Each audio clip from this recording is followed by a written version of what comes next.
ഹിന്ദു താല്പര്യങ്ങൾ സംരക്ഷിക്കാൻ Hindu vote bank എന്ന് സംപൂജ്യ ചിന്മയാനന്ദ സ്വാമിജികളുടെ ആഹ്വാനം എങ്ങനെ നടപ്പിലാക്കാം? അത് തന്നെയാണ് വേണ്ടത്.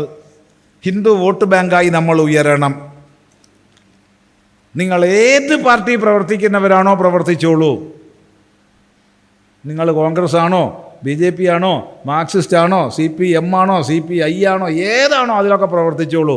ഹിന്ദുവിൻ്റെ കാര്യത്തിൽ ഒന്നായിരിക്കുക. ഹിന്ദുവിൻ്റെ താല്പര്യം സംരക്ഷിക്കുന്നവർക്കേ എൻ്റെ വോട്ടുള്ളൂ എന്ന് പറയുക. അത് ആരാണോ അവർ, അത് BJP ആണോ BJP അല്ല, BJPക്കാരൻ ഹിന്ദുവിനെതിരായിട്ട് വല്ലതും പറയുകയാണോ, അവന് വോട്ടില്ല എന്ന് പറയാനുള്ള തൻ്റെ ഇടം വേണം. അവൻ ഹിന്ദുവിന് അനുകൂലം പറയിപ്പിക്കാൻ നമുക്ക് സാധിക്കണം. ഹിന്ദുവിനെ വോട്ടുള്ളൂ. ഹിന്ദുവിനെ നിന്ദിക്കുന്നവർക്ക് വോട്ടില്ല. അതുകൊണ്ട് എല്ലാവരും വോട്ട് ചെയ്യണം. ഒരു വ്യക്തി പോലും വോട്ട് ചെയ്യാതിരിക്കരുത്.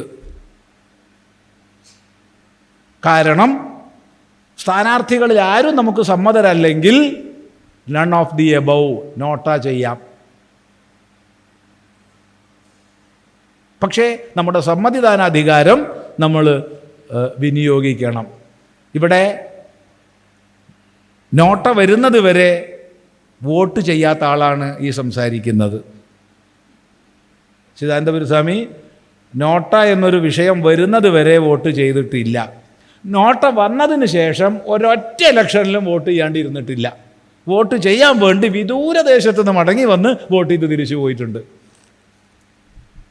സത്യം തുറന്നു പറയുകയാണ്. അല്ലാണ്ട് എനിക്ക് ഇഷ്ടമില്ലാത്തവർക്ക് ഞാൻ വോട്ട് കൊടുക്കൂല.